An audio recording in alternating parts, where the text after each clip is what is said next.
Good morning. I'm Megan Irons, a reporter with the Boston Globe. Good morning. I'm Janae Osterhout, culture columnist and resident joy pusher for the Boston Globe. And you're listening to Black News Hour, a new radio partnership between the Boston Globe and the historic Boston Black News. Janae and I are thrilled to be introducing the show, which will air for 1 hour every month at 8 a.m. It's a space for Black journalists in our newsroom to bring conversations about the news of the day directly to you, BBN listeners. We feel that Black News Hour is essential because so often in Boston, the narrative is that Black people don't live here, and a reflection of that is the Globe, where people think Black people don't work there. But just like you're here, we're here, and we want to make sure that we are holding space for our community and reclaiming our narratives. So today we'll be sitting down with mayoral candidates, Boston City Councilors Annissa Essaibi George and Michelle Wu, to discuss their vision for leading the city, particularly as it relates to the Black community. We're also introducing the second session of A Beautiful Resistance. That's Janae's award-winning Globe series celebrating the joy and richness of Black life in New England. But first, we're going to start the conversation about the Emancipator. And for those of you who do not know, Boston University Center for Anti-Racist Research and the Boston Globe's opinion team are collaborating to resurrect and reimagine the Emancipator, the first abolitionist newspaper in the United States, founded more than 200 years ago. And now we're going to have Amber Payne, co-editor-in-chief of The Emancipator, who was a 2021 Harvard Nieman Fellow, my fellow Nieman, and before this, managing editor of BET.com, who launched NBC Black, a section of NBCnews.com focusing on Black identity, and Deborah Douglas, our other co-editor-in-chief of The Emancipator, who served as the Eugene S. Pulliam Distinguished Visiting Professor of Journalism at DePaul University, managing editor of MLK 50 Justice Through Journalism, among other roles. These two beautiful Black women are laying the groundwork for the Emancipator, continuing the legacy of abolitionist newspapers, and creating a new platform that will pioneer a new way of telling stories in Boston.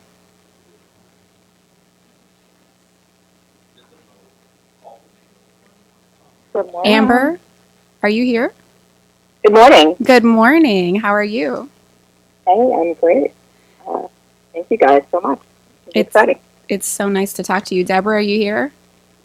I am here. Can you hear me? I can hear you. Hi, my sister friends. Hi there. Hi, Deborah Thank you for having me. and Amber. Nice to have you on our Friday. show. This is so different from our normal happy hours. Right. We'll call this radio breakfast. Okay. So let's get into these verbal mimosas and tell everybody about the Emancipator and what is informing the work that you are laying as you build out this new platform. Well, we're basically a digital publication, and as you said before, we're reimagining the first abolitionist newspapers in the United States. And just as the 19th century anti-slavery publications reframed and amplify the quest for abolition, the new Emancipator will center critical voices and debate and use evidence-based opinion to reframe the conversation on racial equity and hasten racially just outcomes, because it behooves us to all be involved in this project.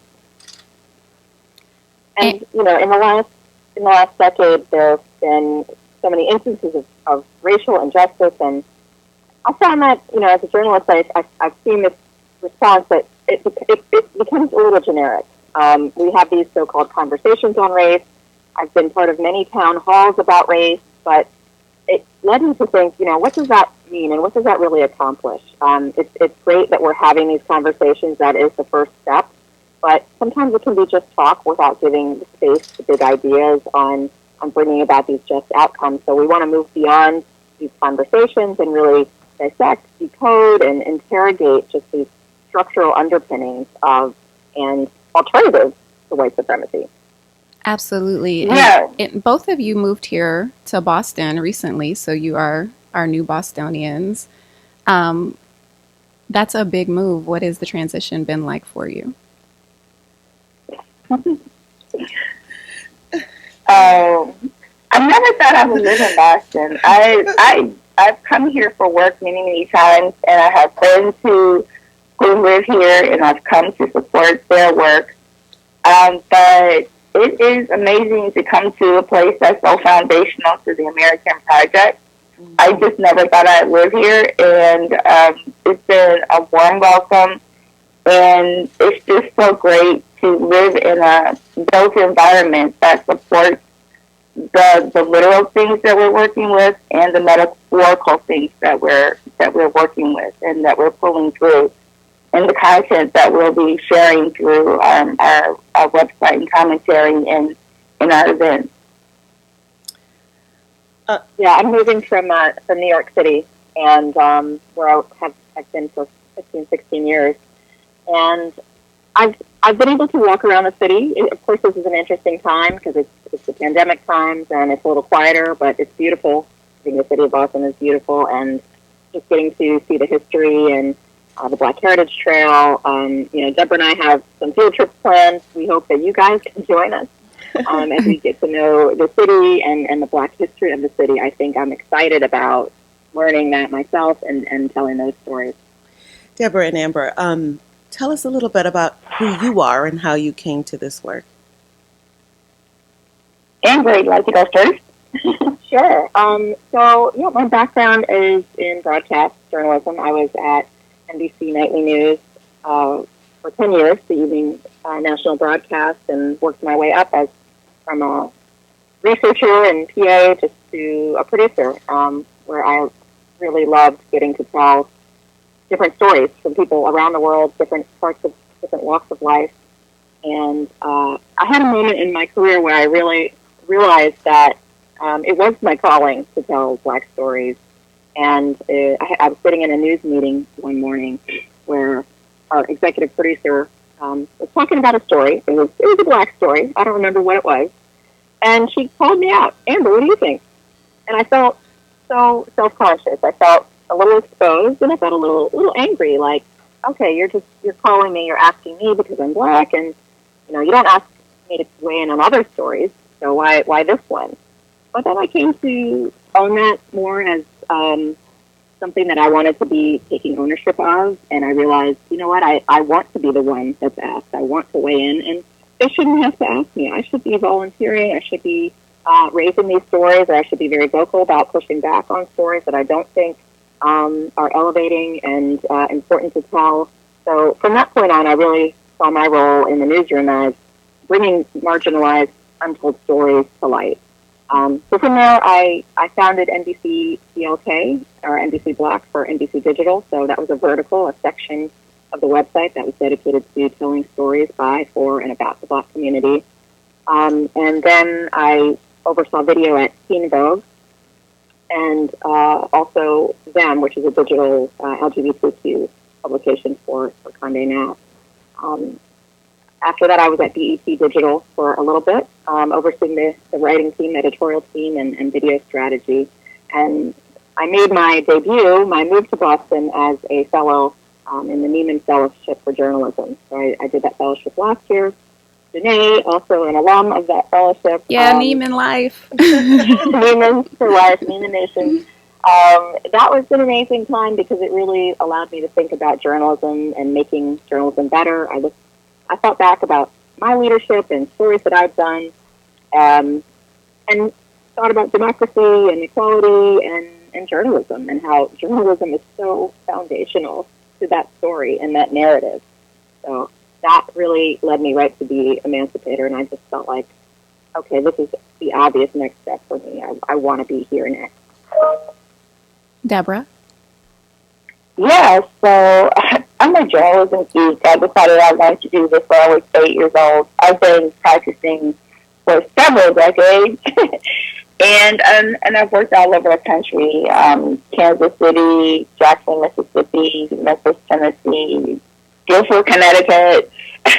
And my last daily newspaper job was I was the deputy editorial page editor at the Chicago Sun-Times and a columnist. And I spent several years working as the number two in our features department. And it sounds random, but I was the library director. But when you think about it, as shepherding and leveraging the paper's most I don't know, important intellectual aspects, that it starts to kind of make sense.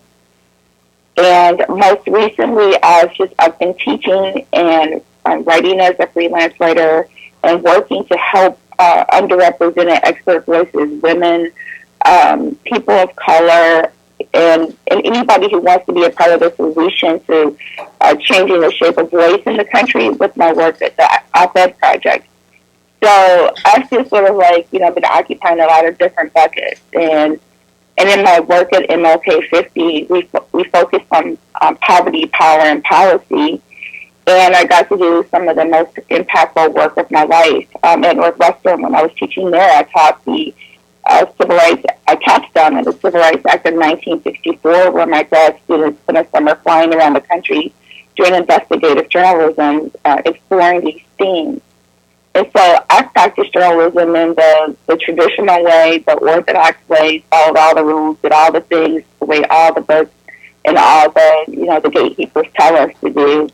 And I guess maybe in the past 12 or 13 years or so, I've actually been rethinking what I was taught and what I had done, and reprioritizing the kind of coverage that I wanted to focus on. I've covered innocence and wrongful convictions and that sort of thing. And I just kind of made a mental decision that I just wanted to focus on themes and issues and stories that I was passionate about, but that actually move society forward. And for me, that is the point of entry to that, was to use the Black experience to convene a larger discussion about how this society is structured, which is the sole purpose and the whole purpose of the Emancipator, is to use the Black experience through the lens of abolition and pulling that through by from now to explore how white supremacy is so damaging, and what anybody who is committed to changing that around can change that. Absolutely. We are so glad to have you here, and we're going to continue this conversation in just a minute. Now a word from Megan. Thank you, Amber and Deborah, for being on our show. We really loved having you here. I'm going to do a house ad. My first. Oh, okay. These days, facts are hard to come by, but today, only for just $1, you can get the award-winning journalism of the Boston Globe for 6 months. That's 6 months of unlimited access to the Globe online and the mobile app for a single $1. You'll get comprehensive lifestyle, sports, and political coverage, investigative reports from the world-renowned Spotlight team, access to subscriber-only events, and Globe archives dating back over a century. Visit globe.com/subscribe to sign up today. The Boston Globe, national news with a local lens. And Amber and Deborah, I know we have gotten into the heavy and gotten into the purpose and the why, but you know me, so I always want to bring in the Black joy. Can you tell me a little bit about what gives each of you joy and what Black joy means to you? Ooh, that's good. What gives me joy? I think there's a feeling you get when you're able to, as a journalist, there's the feeling you get when you're able to share someone's story. And I always feel so nervous. I get a story out there, someone who really trusted me, who's vulnerable. And maybe I get some, congratulations from a colleague, but the person I want to hear from is that person who opened up to me and trusted me to present their life and their story. That gives me the most joy as a journalist, when you hear from the people that you speak to and they, say thank you for seeing me. But in my day to day, you guys know I have my 3-year-old toddler who gives me joy. I'm sitting in a car right now so that she doesn't interrupt this interview. she gives me joy, and I'm so glad to be in Boston with her, to enjoy nature and just be outside. And that's just so meditative to me to have nature and walks and all that access. So that's really my joy. You tell Rue she can come on our show anytime. Deborah? Well, journalistically, giving people a sense of possibility through the narratives that I share gives me joy. Showing people how they can get to yes, showing people that they can, despite whatever structures exist, that tells them that they can't, to the point that they internalize it so much the system doesn't have to do the work because you're doing it internally. Shifting that around and giving people a sense of true freedom gives me joy. And I've seen that, through my work over 35 years. But day to day, what gives me joy is my daily call to my mom. Aww. And laying in bed at night and sending her TikTok videos. where all the jokes are clean and there are no curse words because I've carefully curated them for her palace. Listeners, do you hear these Black women laughing? This is what's giving me joy this morning. I'm so happy to hear Megan's laugh and hear everybody's laugh. Do we have any callers? Should we invite our callers? But I want to ask, I'm really interested in how both of you are storytellers as journalists, and I'm interested in how you're going to be telling some of these stories and what techniques are you going to be using in getting the stories out to our readers. Sure. I'll talk about content, I think, and let Deborah pick it up. We're going to be a multimedia publication, and we know that we want to meet people where they are. People like to consume content in different ways. So there's one aspect that will be social media driven, as Deborah's saying. She's our TikTok queen. She keeps me posted on TikTok and social. We know that that's where some people like to find their information and news and video, so we want to use that vehicle. We will be doing original video and video opinion pieces. We'll also have commentary, analysis, data, political cartoons. Sometimes there's just nothing that says it better than that single frame, that single message. So, we want to be meeting people. We know people have different entry points to this conversation about racial justice and different intellectual abilities, and we want to meet that. So that's something we're working hard to do and working hard to position ourselves as, of the community and in the community, while we are actually a national, really a global publication. We are of Boston. We are rooted in that tradition. And Boston is a microcosm for problems and issues and just things in the nation. So that's how we're looking at the kind of content and how we're going to deliver it. But I love what Deborah says about asset framing. Oh, yeah. So our approach would be to asset frame as opposed to deficit framing the communities that we cover. If you ask what the deficit frame is, think about when people on the outside think about Boston. The first thing that comes up is, oh, Boston is so racist. But if you're in Boston, especially if you're a Black person who lives in Boston, and you've been here for generations, you know that is such there's a more complicated and complex answer to that. You cannot be reduced down to a single period or periods of history or some events. But being in Boston is so much more than that. Or, I'm from Chicago. A lot of times people think of Chicago, they think of crime, and they think of crime on the South Side where I live.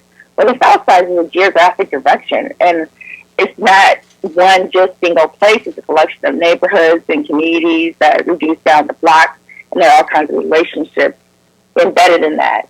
And so we want to take it from the asset frame, which is to write about people from the position of what they aspire to be in their lives and how they strive to aspire to their highest selves and higher sense of purpose, as opposed to this one bad thing that ever happened to them that defines them forever and ever. Because absolutely. We know that, Deborah, absolutely. Yeah. You said it, and that is so powerful. And I just want to thank you and Amber for being here and for joining us in our Globe community and our Boston community. And we look forward to having an Emancipator Hour in the future. Have a great day. Thank you. Bye, ladies. Thank you so much. Thank you. Bye. I want to invite our listeners to join the Globe for our 7th annual Globe Documentary Film Festival, October 13th to the 17th. Whether you're joining us in person or letting us bring the excitement of Globe Docs directly to you at your home, we're excited to bring together our community wherever you may be. View over 25 short feature films to enjoy post-film discussions with documentary lovers from around our region. To learn more and purchase early bird tickets, please visit globe.com/filmfest. Again, that is globe.com/filmfest. Come watch with us.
As you know, last week marked a new chapter in the city's mayoral race when a slate of 5 major candidates was narrowed down to 2. Now, Boston is poised to elect its first person of color and woman as mayor. And today we're happy to have the 2 finalists on the show to share their vision of the city, particularly as it relates to the Black community. And we'll start with City Councilor Annissa Essaibi George and later City Councilor Michelle Wu. Essaibi George was first elected as an at-large city councilor in 2015. Before diving into politics, she was a teacher at East Boston High School for 13 years.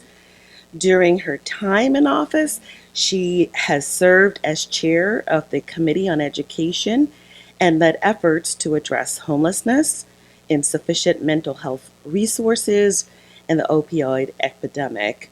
She currently lives in Dorchester with her husband Doug and 4 teenage sons, Douglas, Charlie, Caden, and Samir. Annissa Essaibi George, welcome. Good morning. Good morning. How are you? You are up bright and early with us. Thank you for being Well, here. I've got those 4 teenagers, so I'm up bright and early most days. Well, congratulations on your being a finalist this year. This must be a surreal experience for you. How are you feeling? It certainly has its moments of being surreal. And when I think about the work that we have to do, it sort of snaps me right back to reality pretty quickly because there's a lot going on. I mean, on the campaign side for sure, but then in the work that needs to continue happening every single day. And, you know, I want to say, you mentioned in your introduction this diving into politics. Being born and raised in this city, we're always part of some sort of political movement. I got my feet wet as a young person in this city, a little bit of a student activist, I might say, during my high school years. And, from a very young age, I realized how important politics was, how important municipal government was in our city and to our city's people, young and old and everyone in between, and have been grateful. I'm grateful to have an opportunity to participate at this degree, at this level, and I look forward to leading the city. Yeah. Let's talk about the election and what it taught you as a candidate for mayor. It's been 10 days. The election saw low turnout, not a lot of enthusiasm based on the turnout, no black finalists. So as you make your way across this city, what is your message to the black community, and many of whom feel very disappointed right now in the outcome of last week's election? Yeah, no, very obviously I'm excited about the ability to continue in this election, and I'm working towards every day winning this election so that I can lead this city, but certainly disappointed in the voter turnout last week. We need to make sure that our city's residents across the board are engaged, not just in this election, but in the work of leading the city, and in particular the black community. There is, and we saw very low turnout within the black communities across our city, and that voice is so important to this work when we think about the impact of government on the black community in particular, but all of our communities of color, especially our communities that are experiencing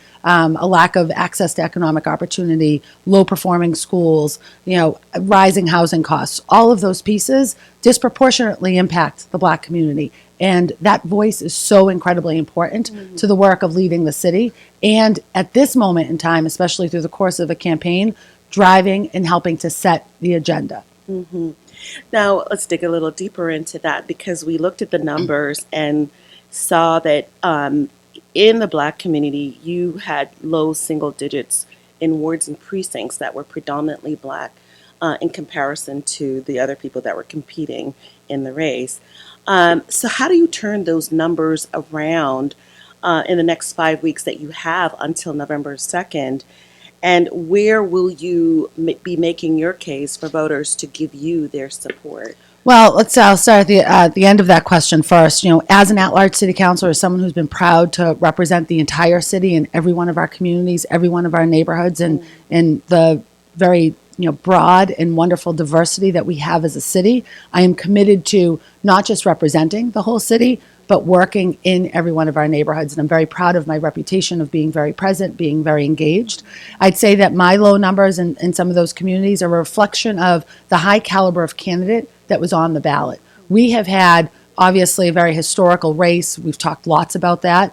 But we've also had a race here in an offering of candidates of high caliber, high experience, certainly of great diversity, representing lots of communities, but in particular the black community. So not shocking at all to see that the black candidates in the race, Mayor Janey, Councilor Campbell, former Chief Barros, had strong showings in those communities. I, as a councilor, as candidate for mayor, will continue to be in community, to knock those doors, to participate in community discussions, to have coffee hours in living rooms and in dining rooms and on front porches and back porches, to talk about my work around schools, around racial equity, and the important work around racial equity across all sectors. The work that we have to do around transportation, the work that we have to do around public health and public safety, the work that we have to do around climate action, and how important the voices of our community members, especially those disproportionately impacted by environmental injustice, is to that work. You've been on this council for 6 years. I have been. What would you say your top accomplishments have been? And just we have limited time. Look at this. She's limiting me. I'm a politician. Come on now. The things that I'm... And particularly as it relates to the black community. Just give me two. So what I'm most proud of is my engagement in community and being present and, sort of being where our city's people are. The second piece, a little bit more concrete, is my work around our family homelessness and the work that I've done to end family homelessness here in the city of Boston. The commission formally, but then the work of bringing together shelter providers, families with lived experience, and those doing the work every day to end family homelessness in particular. And then my work around mass and CAS and mental health, both as it relates to one another and as it's separate from one another. We have a tremendous challenge on our hands as it relates to mental health and making sure that our communities that typically don't have direct access to high quality health care have access to high quality mental health care. You talk about Mass and Cass, but you've been on that committee. I've been on the task force committee as well as the committee I chaired when I joined the council in 2016. Important work. Yes, yes, and your main points are dealing with substance abuse issues and mental health, all of which are at beyond crisis Yes. point at Mass System and has Cass. collapsed. So you faulted the current administration for its lack of ability to address that issue. But shouldn't you also be held accountable? I have failed as well. As an at-large city councilor, as someone who's been focused on that work, all of us have failed. The individuals who are suffering at Mass and Cass with homelessness, with mental health issues, with substance use disorder, we failed the individuals who are suffering every day. We've failed the community most directly impacted. When we think about the South End and Lower Roxbury, we have all collectively failed. And I have said that loudly. And, since I've joined the council in 2016, where that became a focus of my work. And it's also about our other parts of our city that are dealing with the implications, the challenges, the conflict of substance use disorder, of the opioid crisis, sort of more broadly. It is at Mass and Cass, it is at Andrew Square, it is up Upham's Corner, it is Nubian Square, it is in the downtown, it is in every part of our city is dealing with this crisis. And our continuum of care, our service providers are overworked. We've got a concentration of services in a few pockets of our city. We need help, and we've got to continue to work towards a greater regional effort in response to that crisis. One more point on Mass and Cass. Do you think a regional approach is the solution to that? A regional approach is certainly central to a response that we need to be looking into in a different way. I'm a proponent of rebuilding the Long Island Bridge and investing in programs and supports for long-term care. Long Island was used in many ways as a night shelter, and that doesn't necessarily help people. It certainly provides a moment in time of support. We need longer term programs on Long Island. We need to repair that bridge. We need to look at opportunities for ferry services and invest in those buildings, the physical infrastructure out there, and the programs that should be there to help people. But we also need help from other communities. We need other cities and towns to step up. We need the rest of New England to be a part of this. And, we've been looking at the community of origin data. Almost 70% of individuals who are coming to our city for help, for care, they aren't getting it because our system of care is broken, are coming from across the Eastern Seaboard and well beyond. We need help in this. And I'm committed in my first 100 days as mayor to bring together an effort, including other cities and towns, their leaders, our state legislature, state agencies, and those at the federal level to help with this.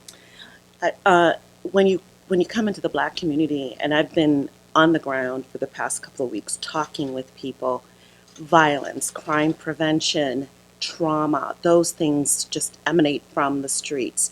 I hear that you're going to be going on a peace walk in Roxbury later today.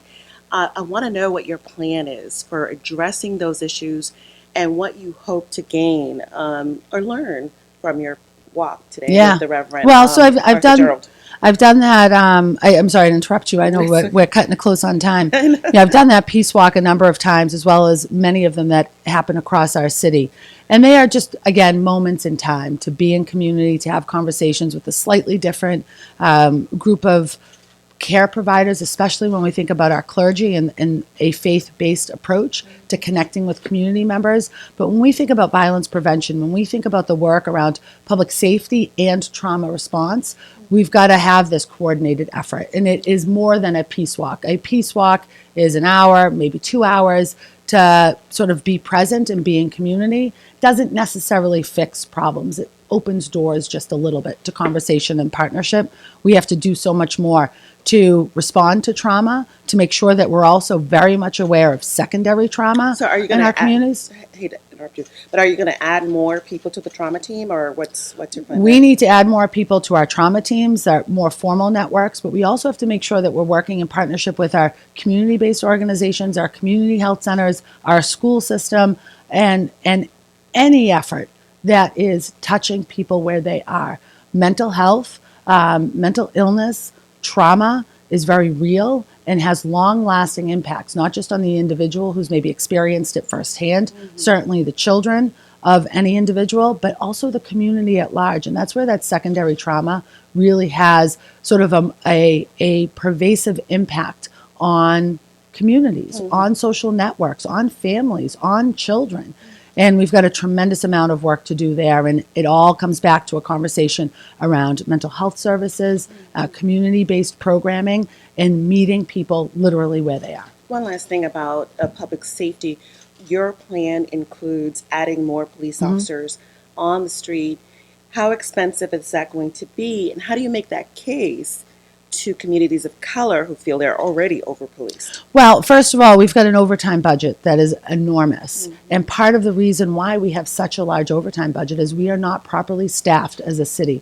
And we've seen continued retirements and gaps in services, gaps in the ability to respond to the public safety needs within our communities. But we also need to make sure, while we're doing that, that we're investing in the reforms that are so important around policing. Greater transparency, greater accountability, an investment in true community policing, where our police department, our police officers are working in partnership with our community-based organizations, are working in partnership with our city's residents, are working in partnership with those that are doing the work on the ground every day so that we can appropriately respond to the needs of our community.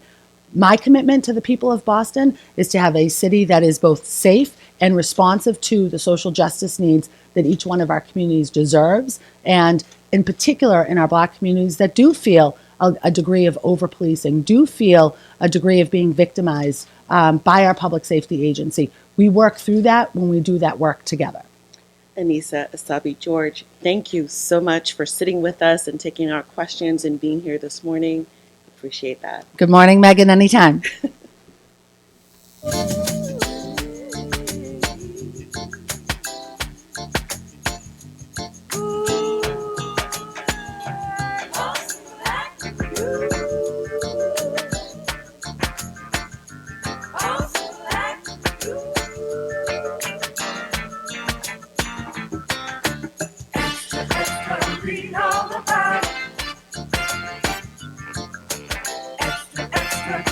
To see our youth, black youth is coming to you. Extra, extra, read all about it. Extra, extra, tune in to see our youth, black youth is coming to you. When the media tells a story about us, it's a story we cannot trust. Don't always follow your... Hello, everyone, and you are back listening to us, the Boston Globe Black News Hour. I am Janae Osterhout, Boston Globe culture columnist and resident joy pusher or troublemaker, depending on the day. I want to welcome you to a special segment of our show called The Uplift. This is where we will focus on Black joy, focus on Black love, focus on creativity, arts, and all the things that make us happy. We will be doing this segment every single month because we find it imperative that we don't just tell stories of Blackness through the lens of suffering, through the lens of brutality, through the lens of what is wrong with society, and also find the space and room to celebrate Blackness, to love my Blackness and yours and all over the diaspora. So with that being said, I want to play a special clip for you from A Beautiful Resistance, which is my series centering Black life and Black joy. BostonGlobe.com/A Beautiful Resistance, Instagram.com/A Beautiful Resistance. Please share your beautiful resistance with us. And here's a little sneak peek at season 2.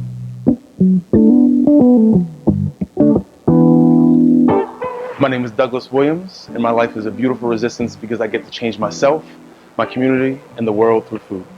My name is Maya, and my life is a beautiful resistance because I am doing the most I can to be the happiest I can in each day while living life with identities in a world that does not accept them. My name is Kenesha. My life is a beautiful resistance because of the power of the word no. My name is Tawny Chapman, and my work is a beautiful resistance simply because it exists.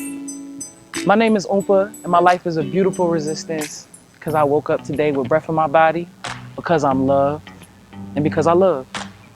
My name is Kim Janey. I am Mayor of Boston, and my life is a beautiful resistance because as a little girl who grew up in Roxbury, the heart of the Black community here in Boston, who grew up in subsidized housing, who went to the corner store with food stamps, who was a young single mom, who got her first apartment with a Section 8 voucher, whose daughter was on WIC, is now sitting in City Hall in the corner office as the first woman mayor for our city and the first Black mayor. My name is Ebony Williams, and my life is a beautiful resistance because I get to shape the spaces that I'm in, and I get to share what I want to share no matter what, and live in my joy no matter what. My name is Big Lux, and my life is a beautiful resistance because I'm a hip-hop violinist, and I use that skill to promote my two main causes, which are for veterans and also social justice.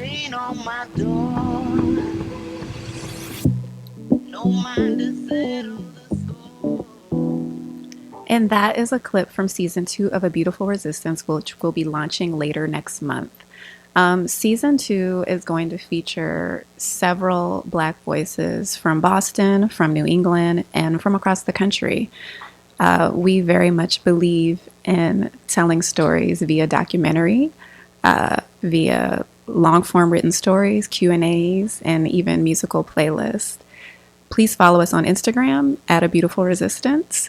Slide into them DMs. The format is My Name Is and My Life is a Beautiful Resistance because we would love to have you, and find us at the Boston Globe, bostonglobe.com/A Beautiful Resistance. Also, you can stream this show this morning right on the Boston Globe's website, bostonglobe.com.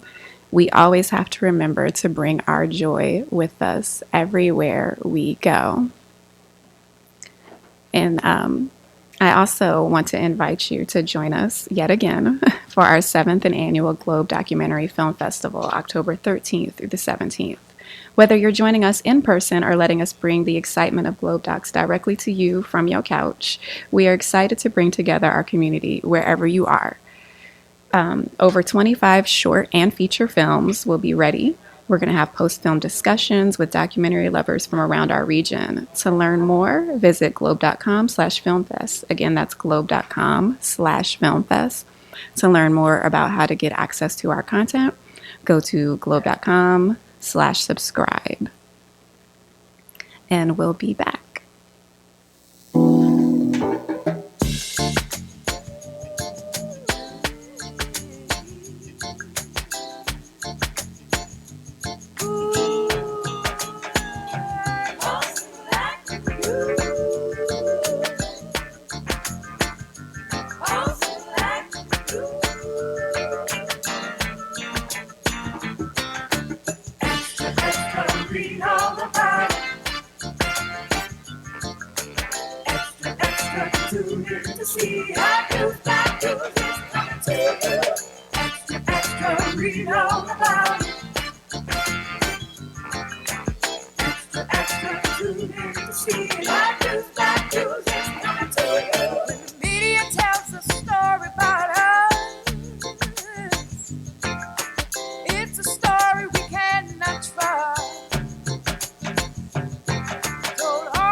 Just beside me through the whole thing has been awesome. So that's given me a lift in life.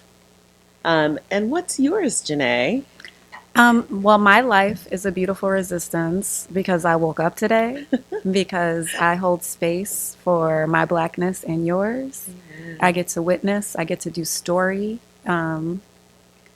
I create space and make room for dreams that were denied from us. Yeah. And what gives me joy is absolutely Peppermint Patty, my dog. We need to normalize Black folk having dogs. Amen. Like, we have dogs.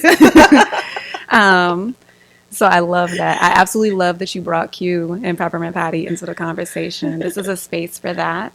And as much as I love to center joy, we also have a lot happening in Boston right now. You know, Megan just held court and did an amazing interview with AEG. And, you know, this election has been incredibly interesting. And, you know, today we're seeing, you know, Ruth C., who's running for city council at large, is hosting a protest to stand in solidarity with Haiti.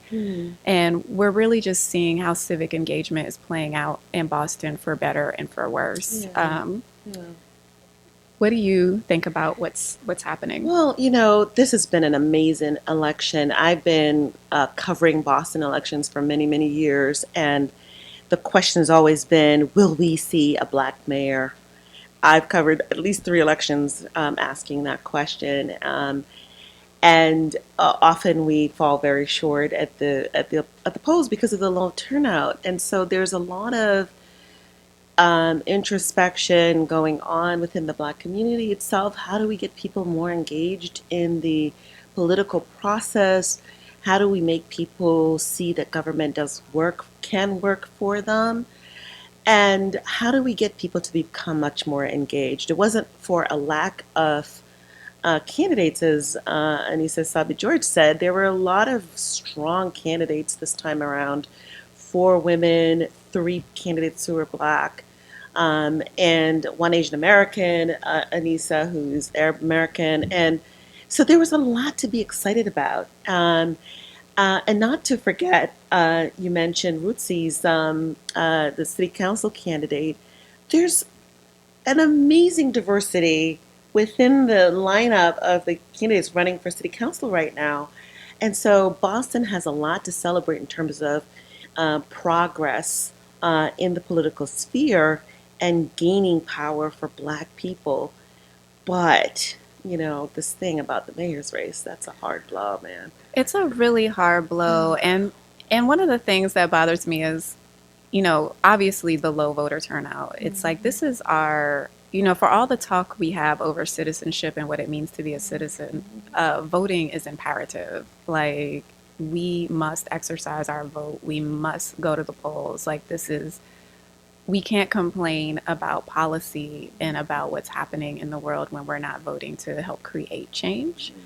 And, you know, I knew this was always Wu's race. So it's like, I expected Wu to be there. I championed Wu. I am on that train. But I absolutely thought and dreamed that there would be a black woman running alongside her. And, you know, with Mayor Janey inheriting Marty's seat, it made history to see the first black person, the first woman mayor happen. And even she was in shock and kind of, I interviewed her for A Beautiful Resistance, not as an endorsement, but as a marking of history.